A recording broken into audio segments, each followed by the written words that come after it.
10월 16일 주일 예배를 시작하도록 하겠습니다. 하나님께서 오늘 우리에게 주신 말씀은 이사야서 59장 2절의 말씀입니다. 이 말씀 제가 봉독하도록 하겠습니다. 오직 너희 죄악이 너희와 너희 하나님 사이를 갈라놓았고 너희 죄가 그의 얼굴을 가리어서 너희에게서 듣지 않으시게 함이니라. 아멘. 오늘도 이 시간 우리를 사랑하시는 하나님 우리에게 말씀하실 때 하나님의 말씀을 듣기 전에 하나님께서 우리 입술을 통해서 선포하게 하신 말씀 빌립보서 4장 13절 말씀 힘차게 선포하는 시간 갖도록 하겠습니다. 빌립보서 4장 13절 말씀 내게 능력 주시는 나의 주님 안에서 내가 모든 것을 할 수 있느니라. 아멘. 우리가 세상을 살다 보면 우리 힘으로 할 수 없는 많은 일들이 있습니다. 이런 일도 있고 저런 일도 있고 그래서 잠시 염려하기도 하고 근심하기도 하고 때로는 화를 내기도 하지만 근데 참으로 감사한 것은 우리가 예수님을 믿으면 우리는 진짜 할 수 있는 게 없는데 근데 우리가 하는 것이 아니라 우리를 사랑하신 전능하신 하나님 능력으로 역사하셔서 연약한 우리가 이 땅 가운데 모든 것을 할 수 있는 능력자로 살아갈 수 있도록 역사하심을 믿습니다. 아멘. 우리가 예수님을 믿는다는 것이 너무나 기쁘고 행복한 것이 우리가 예수님을 믿으면 우리의 삶이 변해요. 존재가 변합니다. 우리가 하나님의 말씀대로 흑암의 곳에 악한 사단 우리를 계속해서 멸망으로 데려가던 그 악한 사단의 속임수에 속아 살던 우리가 이제는 하나님의 나라 오늘 우리가 부른 것처럼 거룩하신 하나님 전능하신 하나님 그 하나님이 다스리시는 하나님의 나라 그 나라의 삶을 살고 있음을 믿습니다. 우리는 하나님 나라의 삶을 산다는 거예요. 우리가 물론 우리 대한민국에서 살고 있어요. 대한민국에 살고 있지만 그렇다고 해서 대한민국의 모든 것에 의해서 우리가 영향을 받는 것이 아니라 그 모든 것 위에 역사하신 그 하나님 그 하나님의 역사하심으로 날마다 살고 있음을 믿습니다.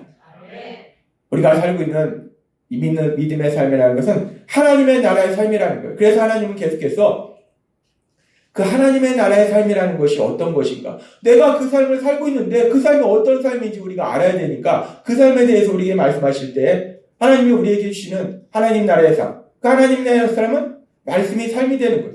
그래서 우리에게 주신 비전처럼 첫 번째는 우리가 이 땅을 살아갈 때 더 이상 내 힘과 내 능력과 내가 가진 돈으로 살아가는 것이 아니라 우리를 사랑하시는 하나님 그 하나님이 주시는 풍성하신 은혜 날마다 주시는 그 은혜로 살아가고 있음을 믿습니다.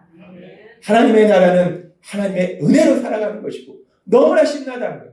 그리고 그렇게 은혜로 살아가면서 너무나 감사한 것은 우리가 하나님이신 예수님 위대한 성인을 닮아가는 것도 아니고 하나님 그 하나님이신 예수님을 닮는 사람으로 변화된다는 거예요. 우리가 그렇게 예수님을 닮는 사람으로 변화될 때 하나님께서 우리에게 주시는 현실의 삶 속에 주시는 많은 복들이 있고 그래서 우리가 그 복들을 마음껏 누리게 된다는 거예요. 건강도 그렇고 아까 우리 장로님 기도하신 것처럼 우리 사랑하는 자녀들도 그렇고 우리 삶에 여러 가지 많은 복들을 주셔서 마음껏 누리게 하시고 우리가 하나님 나라의 삶을 산다는 것은 먼저 은혜 받아서 누리는 겁니다. 그래서 우리가 예수님을 믿는 건 너무나 좋은 거예요. 제가 예수님을 안 믿다가 30대 중반까지는 내 힘으로 살아야지 라고 생각하고 버텼는데 그러다 어느 순간 하나님이 저를 사랑하셔서 예수님을 믿게 하셨을 때 너무 좋더라는 겁니다.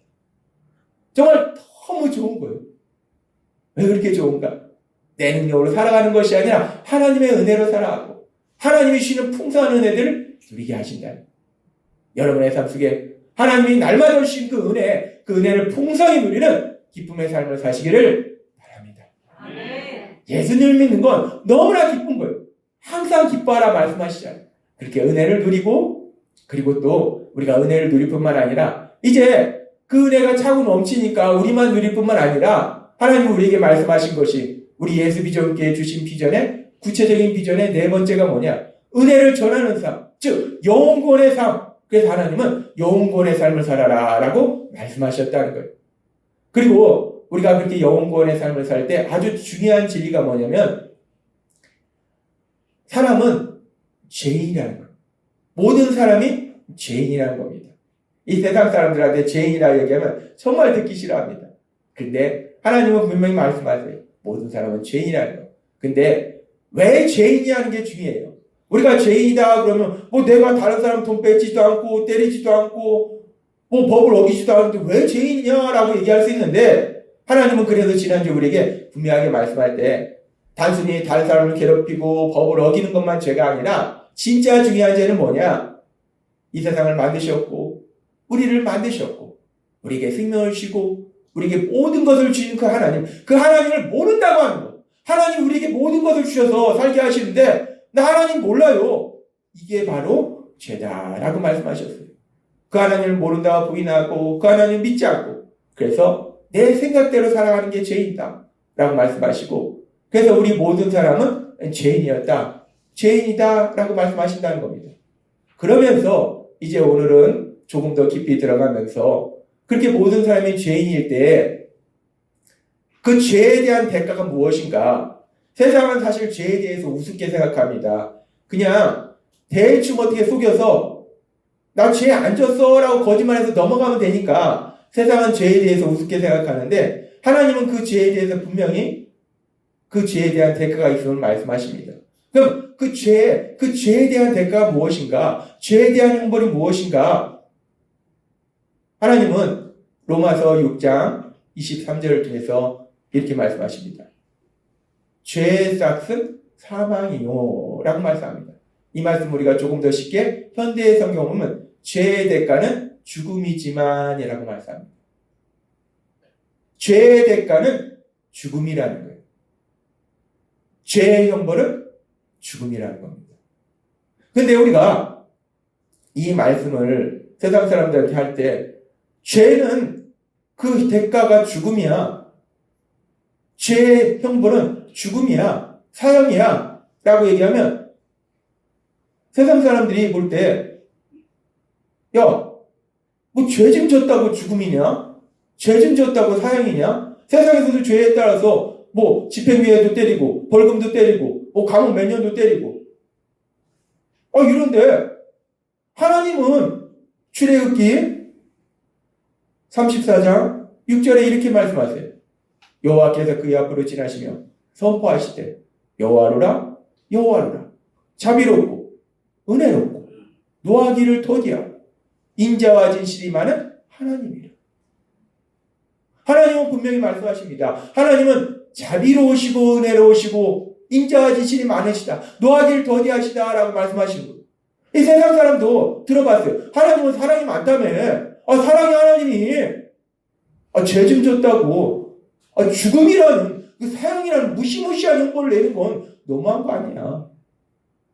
오늘 말씀의 제목처럼 죄 졌다고 죽으면 너무한 거 아닌가 라고 생각할 수 있다는 거예요. 죄 좀 졌다고 죽음이라니 이 사랑의 하나님이 이 죽음이라는 형벌을 낸다는 건 너무 무시무시한 거 아닌가. 죄 졌으면 그냥 좀 죄를 깨닫게 뭐 예를 들어서 좀 병 걸려서 좀 고생한다든지 아니면 뭐 돈이 좀 세락한다든지 뭐 이렇게 이 정도의 벌을 주시면 되지.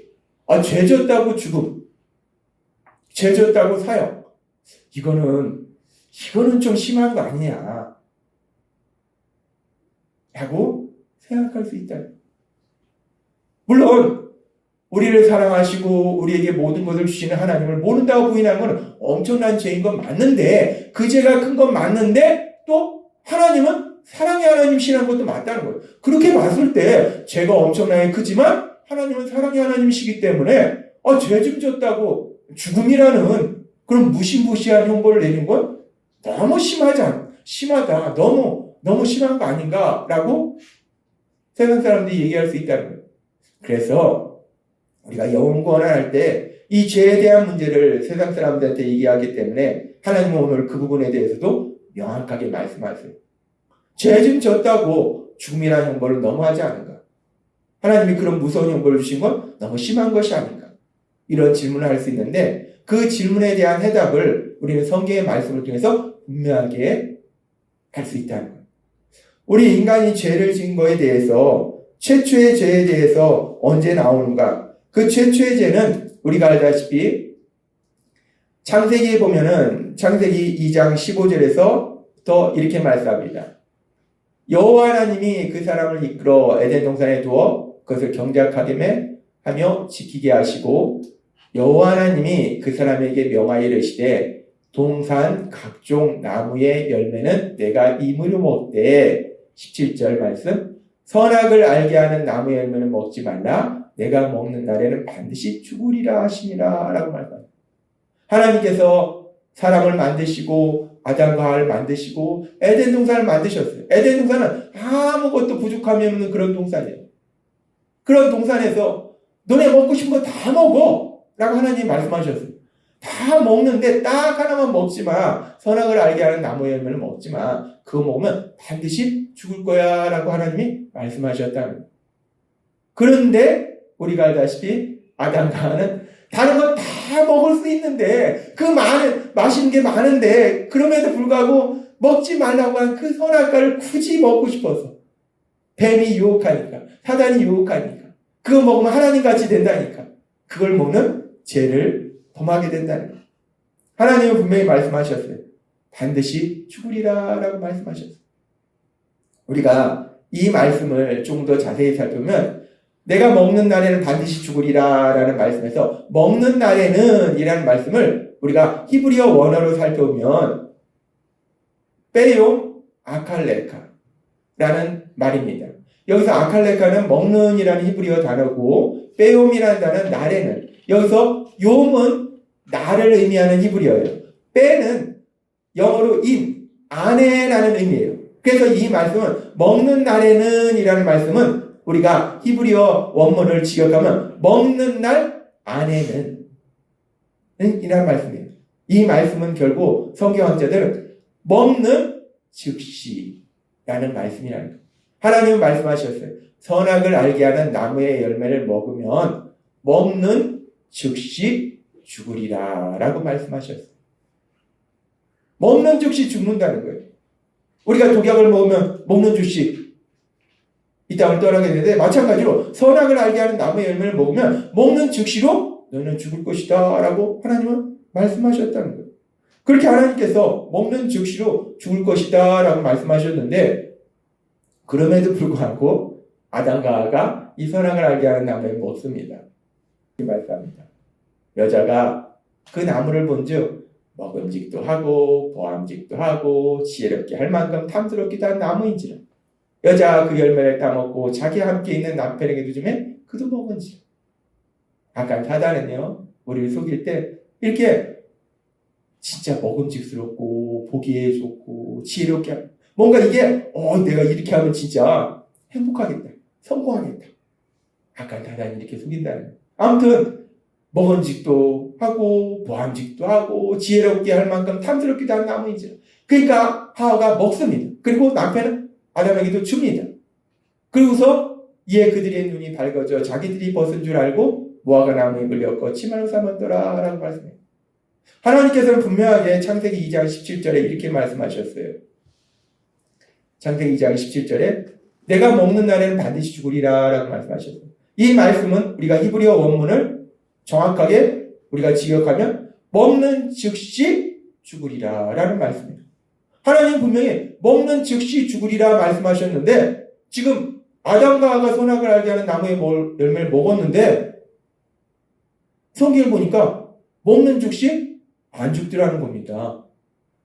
먹는 즉시 안 죽었어요.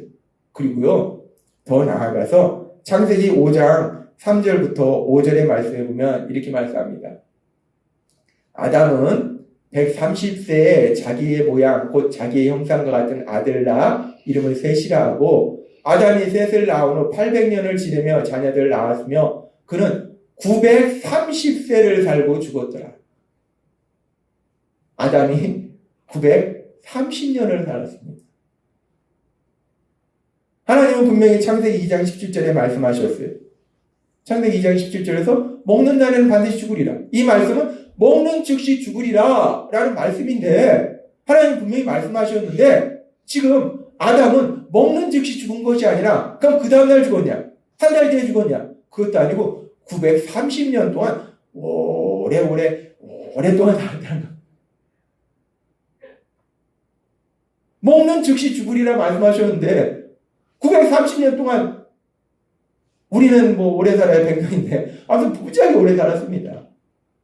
그렇다면 이건 뭔가 하나님께서 지금 이 말씀을 통해서 먹는 즉시 죽으리라 말씀하셨을 때 이 죽음이 그렇다면 육체적 죽음만이 아니구나라는 걸 알 수 있어요. 왜 그러냐면 분명히 먹는 즉시 죽으리라 말씀하셨는데 아담은 930년 동안 오래오래 살았더라는 거예요. 그렇다면 하나님이 먹는 즉시 죽으리라 말씀하실 때 그 죽음이라는 것은 단순히 우리가 생각하는 죽음은 일차적으로 육체의 죽음이에요.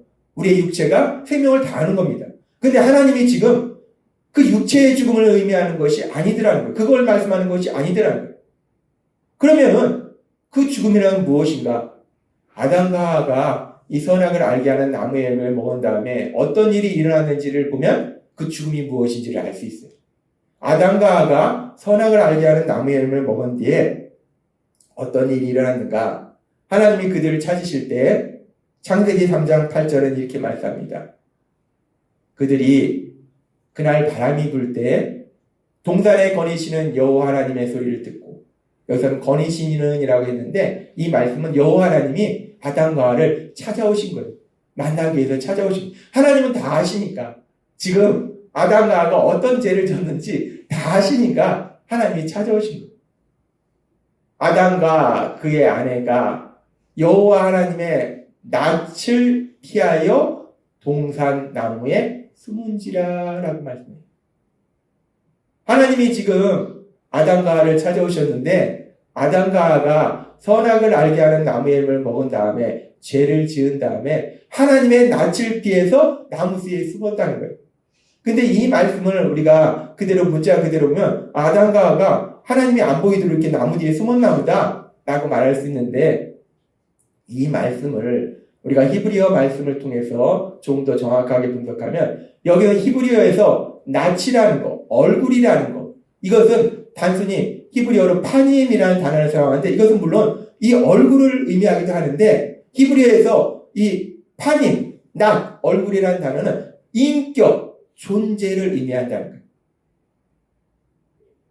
단순히 얼굴을 피해서 안 보이려고 숨은 것이 아니라 낯을 피하여라는 것은 그 인격, 그 존재 자체를 피한다는 거예요. 그러니까 이 말씀은 뭐냐면 그 존재, 그 인격을 무시하고 그 사람과의 관계를 끊어버리는 것을 의미한다는 거예요. 지금 이 아담과 하와가 죄를 지은 이후에 하나님의 낯을 피하여 동산나무에 숨었다. 이거는 단순한 것이 아니고 그전에는 아담과 하와가 하나님과 사랑의 관계 속에서 살고 있었어요. 그런데 죄를 지으니까 아담과 하와가 스스로 하나님과의 관계를 끊어버렸다는 거예요. 단절시켰다는 거예요. 죄로 인해서 이런 엄청난 결과가 나오더라는 거예요. 그리고 우리는 신학적으로, 성경적으로 이렇게 사람이 하나님과의 관계가 끊어지는 것을 뭐라고 하는가? 그것을 우리가 영적인 죽음이다라고 말합니다. 따라서 하나님께서 창세기 2장 17절에서 선악을 알게 하는 나무의 열매는 먹지 말라.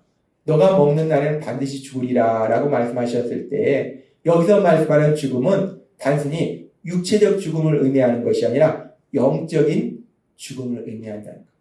그리고 하나님 말씀 그대로 아담과 하와가 선악을 알게 하는 나무의 열매를 먹으니까 죄를 범하니까 즉시로 이들에게 영적인 죽음이 임하더라는 것. 스스로 하나님과의 관계를 끊더라는 겁니다. 아주 중요한 것이요. 우리가 이 말씀을 깊이 묵상할 때 아주 중요한 것이 아담과 하와가 죄를 지은 것을 하나님은 알고 계시면서 그들에게 오셨다는 거예요. 하나님은 그들에게 오셨습니다. 죄 진 걸 알고 니네 끝이야! 라고 하나님이 끊어버리신 것이 아니에요. 하나님은 죄 지은 걸 아시고 그들에게 오셨는데 아담과 하와가 스스로 하나님과의 관계를 끊어버리고 숨어버리더라고요. 우리는 이 말씀을 통해서 아주 중요한 진리를 알 수 있는데, 죄의 형벌이 죽음이라는 것이 무엇인가? 이 죽음이라는 것이 단순히 육체적 죽음만을 의미하는 것이 아니라 그 죽음은 하나님과의 관계가 끊어지는 영적인 죽음. 죄는 그 영적인 죽음을 맞도록 한다라는 것을 알 수 있다는 거예요. 그렇습니다. 죄는 그렇게 영적인 죽음으로 들어가도록 만든다는 거예요. 근데 우리가 여기서 아주 중요한 말씀이, 그렇게 죄는 형벌이 죽음이다. 죄의 대가는 죽음이다. 라고 얘기해서 하나님이 그 죄에 대해서 죽음이라는 형벌을 내리신 건 너무하지 않은가? 라고 세상 사람들이 생각할 수 있는데, 창세기 2장 17절의 말씀 우리가 자세히 묵상해 보면요. 선악을 알게 하는 나무의 이름을 먹지 말라라고 말씀하셨어요. 하나님 분명히 말씀하셨어요. 먹지 말라라고 명령하셨어요. 그리고 하나님의 말씀을 가만히 묵상해 보면요. 너가 먹는 날에는 반드시 내가 너에게 죽음의 형벌을 주리라 라고 말씀하시지는 않았습니다. 너가 먹으면 내가 죽일 거야 라고 말씀하시지 않았다는 겁니다. 하나님은요, 먹었을 때 어떤 일이 일어날지를 말씀하신 거예요. 먹으면 죽으리라. 그리고 우리가 창세기의 말씀을 통해서도 보았듯이 하나님이 그렇게 아담과 하와가 죄를 지은 이후에 이제 너네는 나와 관계 끝이야 라고 하나님이 먼저 그 관계를 끊어버리신 것이 아니고 아담과 하와가 스스로 하나님과의 관계를 끊어버리더라는, 스스로 숨어버리더라는. 우리는 이 말씀을 통해서 아주 중요한 것을 알 수 있는데, 이 영적인 죽음이라는 것, 죄의 대가가 죽음이라는 것, 죄의 형벌이 죽음이라는 것, 물론 죄의 형벌은 분명히 죽음이라고 하나님은 말씀하십니다. 로마서에서 말씀하셨어요. 그런데 우리가 성경의 말씀을 읽고 묵상하다 보면 그 죄의 형벌이 죽음이라는 무서운 형벌이, 그 무시무시한 형벌이 하나님이 그들에게 그 벌을 내리신 것인가? 아담과 하와를 보니까 하나님이 그 벌을 내리신 것이 아니라 스스로 죽음으로 들어가더라는 겁니다.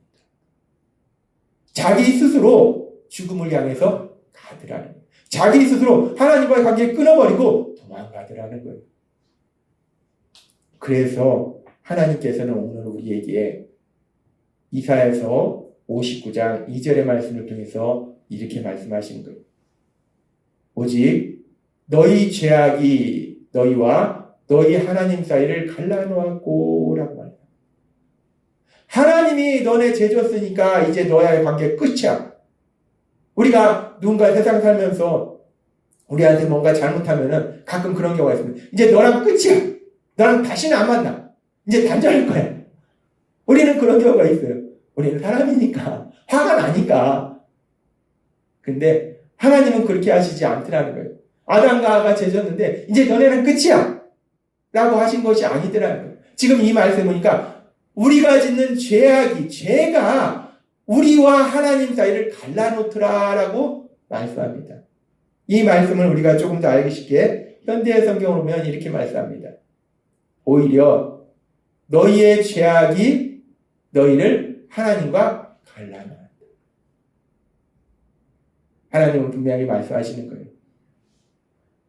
죄의 형벌은 죽음인데 그 죽음은 단순히 육체적 죽음뿐만 아니라 영적인 죽음인데 하나님과의 관계가 끊어지는 것인데, 그런데 하나님이 그 무시무시한 형벌을 우리에게 줬냐는 거예요. 하나님은 분명히 죄의 형벌은 죽음이다, 죄의 싹은 죽음이다라고 말씀하세요. 그런데 하나님께서 우리에게 말씀하신 것처럼 우리 하나님은, 이 땅을 만드신 하나님은 어떤 하나님이신가? 너무나 중요한 말씀이 출애굽기 34장 6절의 말씀. 너무나 중요한 말씀.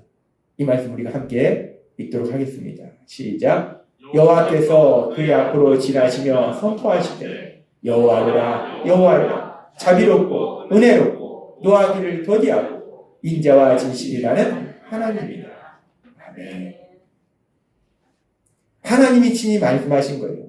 모세가 하나님의 영광을 보여주옵소서라고 모세가 하나님께 말씀드리니까 그 모세를 불러놓고 하나님이 친히 말씀하실 때 여호와로라 여호와로라 자비롭고 고통받는 자를 불쌍히 여긴다는 거예요.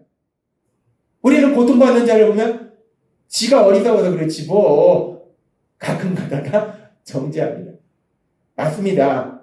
많은 경우에 자기 발등 자기가 찍는다고 자기가 어리석어서 고통스러워 들어가는 경우도 있어요. 하나님은 그럼에도 불구하고 불쌍히 여기시는 자비 하나님이시다. 또한 하나님은 죄를 지은 자를 용서해 주시는 은혜 하나님이시고 그 하나님은 우리를 사랑하셔서 자신을 희생하시면서 우리에게 모든 것을 주시는 인자가 많으신 하나님이시라는 거예요. 우리가 믿는 하나님은 자비 하나님이요 은혜 하나님이요 인자가 많으신 하나님이심을 믿습니다. 하나님은 그런 하나님이시라는 거예요. 그리고 노하기를 더디하신다는 거예요. 우리는 내가 3번까지 참는다? 4번째는 못 참어? 우리는 이러는데 하나님은요 3번이 아니라 10번, 100번, 1000번 사실 하나님이 한 100번 참고서 화를 내셨으면요 저뿐만 아니라 이 자리에 있는 우리 중에서 누구도 살아남을 자가 없습니다. 노하기를 더디하신 그런 하나님이시라는 그런 하나님이 죄에 대해서 죽음이라는 무서운 형벌을 내리셨는가? 오늘 말씀을 보니까 그 하나님이 우리에게 죽음이라는 무서운 형벌을 내리신 것이 아니라 죄로 인해서 스스로 자기가 걸어서 하나님과의 관계를 끊어버리고 영적인 죽음 상태로 들어가더라는 거예요. 세상 사람들은 사랑의 하나님 왜 무서운 무시무시한 죽음이라는 형벌을 주신대? 하나님이 주신 게 아니고 우리가 지은 죄가 스스로 그 죽음으로 들어가도록 만들더라는 거예요. 이 사람들이 오해하는 게 참 많습니다. 하나님은 오늘 분명하게 말씀하신 것. 그리고 그렇게 우리가 스스로 어리석어서 밀어내서 스스로 우리를 사랑하시고 우리에게 모든 것을 주신 그 하나님께서 떠난다는 거예요. 그래서 고통 속에 산다는 거예요. 그럼에도 불구하고 하나님은 불쌍한 거예요. 그래서 그 하나님은 그럼에도 불구하고 그런 우리가 너무나 불쌍하셔서 이사야서 53장 6절은 이렇게 말씀합니다. 이 말씀도 너무나 중요한 말씀이라서 우리가 함께 읽도록 하겠습니다. 시작. 우리는 다 양 같아서 그릇 행하며 각기 제 길로 갔거늘 여호와께서는 우리 모두의 죄악을 그에게 담당시키셨도다. 아멘. 이 말씀은 너무나 중요한 말씀이고 너무나 은혜로운 말씀이고 제 삶 속에서도 또 여러분의 삶 속에서도 너무나 큰 소망을 주는 말씀이에요. 우리는 다 양 같아서 그릇 행하며 전에 한번 말씀드렸잖아요. 양이 얼마나 어리석은지. 저 아시는 분이 양을 기르는데 겨울에 춥다고 비닐로 이렇게 다 해놨더니 그 다음날 갔더니 그걸 다 찢었더라는 거예요. 지 춥지 말라고 해줬는데 그걸 다 찢었더라는 거예요. 그렇게 어리석은 게 양이라는 거예요. 그러니까 다 양 같아서 그릇 행하며 각기 제 길로 갈 거예요. 하나님이 여기 계시고 우리를 사랑하시는데 난 하나님 떠나야지? 우리가 탕자 비유대처럼 그 아버지를 떠나는 거예요. 하나님을 떠나는 거예요. 다 우리는 그래서 스스로 어디로 갔는가? 고통 속으로 들어갔다. 그런데 여호와께서는 우리 모두의 죄악을 그에게 담당시켰다. 우리가 그렇게 어리석고 미련한 삶을 살고 있을 때 그 죄의 문제를 해결하시기 위해서 독생자 예수님, 하나님 예수님이 이 땅에 오셨어. 옆 사람을 위해서가 아니라 바로 나를 위해서 십자가에서 돌아가셨음을 믿습니다.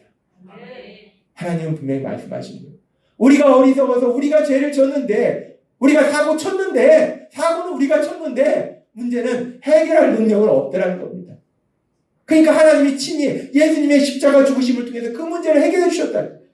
그래서 오늘날 우리를 하나님의 사랑받는 아들과 딸로 하나님 나라의 삶을 살도록 만들어 주셨음을 믿습니다. 이 진리가 믿어지면요 담대한 겁니다. 살다 보면 내가 어리석고 미련해서 사고 칠 때 있습니다. 우리가 애들한테 사고 치지 말라 그러지만요 사실 애들이 치는 사고보다 어른이 치는 사고가 더 큽니다. 애들한테 맨날 사고 치면 안 돼? 라고 얘기하고 우리가 더 큰 사고를 쳐요. 아내가 저한테 말합니다. 맨날 이거 위험하니까 안 돼? 그리고 제가 사고를 치더라는 거. 가만히 보면 그래요. 우리가 세상을 살면서 이 어릴 때 치는 사고하고 나이 들어서 치는 사고는 다릅니다. 사고는 쳤는데 해결을 못한다는 거예요. 근데 이사야서 53장 6절 말씀한다는 겁니다. 우리가 죽어야 되는데도 그 죄, 죽음의 그 문제를 해결해 주신 그 우리 하나님, 그 하나님이 우리가 예수님 믿고 연약해서 어리석고 미련해서 치는 그런 문제들에 대해서, 사고에 대해서 하나님이 가장 좋은 길로 인도하시지 않겠는가. 우리가 이 진리를 믿음으로 인해서 비록 연약해서 때로는 실수하고 문제를 일으키고 사고를 칠지라도 믿음 안에 거함으로 인해서 다시 한번 회개하고 하나님의 은혜로 담대하게 세상을 살아가시는 여러분이 되시기를 바랍니다. 아멘. 하나님은 오늘 우리에게 중요한 말씀을 하셨어요. 다 우리가 죄로 우리 스스로 하나님을 떠났는데 우리 예수님을 통해서 다시 그 하나님의 아들로 딸로 만들어주셨다. 그래서 이제 우리가 이 땅을 살아갈 때 그 하나님의 아들과 딸로서 이 땅을 살아가는 게 너무 신난다. 너무 행복하다.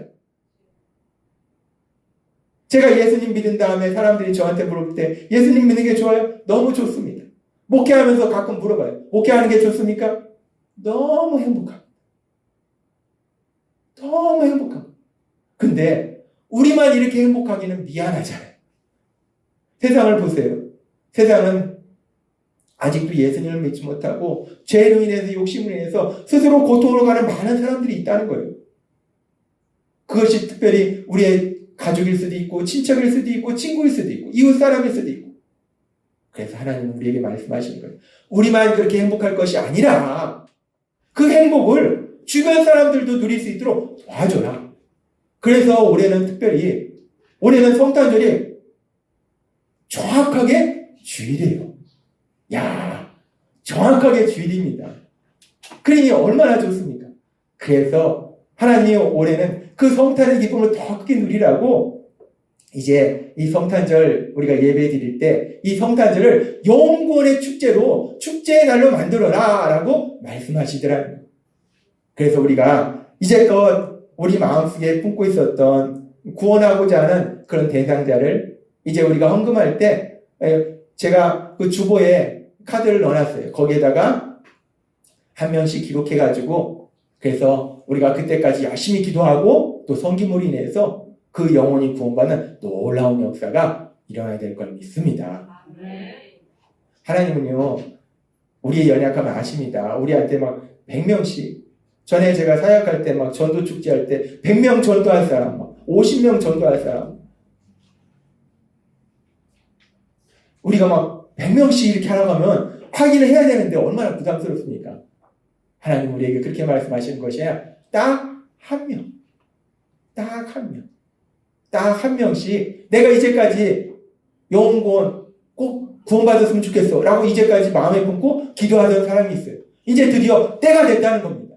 때가 됐기 때문에 그 사람을 우리가 카드에 적어서 헌금할 때 헌금함에 같이 내시고 이제 그분을 위해서 기도하면 그리고 섬기면 이제 성탄절 우리 예수님이 이 땅에 오신 날 우리를 구원하시기 위해서 오신 그 예수님이 우리의 사랑하는 사람들을 구원받도록 능력으로 역사하실 걸 믿습니다. 아멘. 영혼구원 대상자는 예수님을 전혀 믿지 않는 사람일 수도 있고 교회에 왔지만 아직 구원받지 못한 사람일 수 있어요. 교회에 다니지만 구원받지 못한 사람도 있습니다. 하나님은 계속해서 은혜를 베풀어 주시고 그리고 또 때로는 교회 다니다가 잠시 내가 요즘 일이 바쁘네? 하고 교회에서 멀어진 분들도 있어요. 그 어떤 상황에 있는 분들일 수 있습니다.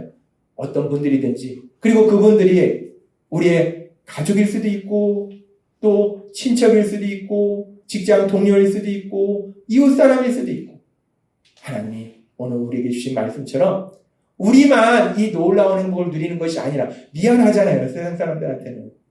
우리가 누리는 이 놀라운 행복을 그들에게도 전하는 영혼구원의 삶을 사시는 여러분이 되시길 주님의 이름으로 축원합니다.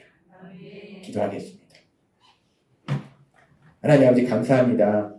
오늘도 주신 말씀처럼 우리는 다 양 같아서 죄갈 길로 갔는데 죄악의 길로 갔는데 그런 우리를 사랑하셔서 독생자 예수님 십자가의 죽으심에 내어심에 내서 저희를 하나님의 사랑받는 아들과 딸로 만들어 주시니 감사합니다. 그렇게 하나님의 아들과 딸로서 하나님 나라의 놀라운 기쁨을 누리는 저희들이 이제 아직도 그 놀라운 하나님의 은혜를 체험하지 못한 세상의 많은 사람들을 주님 곁으로 인도하는 귀한 삶을 살아가는 저희 모두가 될 수 있도록 은혜 베풀어 주옵소서. 예수님의 이름으로 감사하며 기도드리옵나이다. 아멘.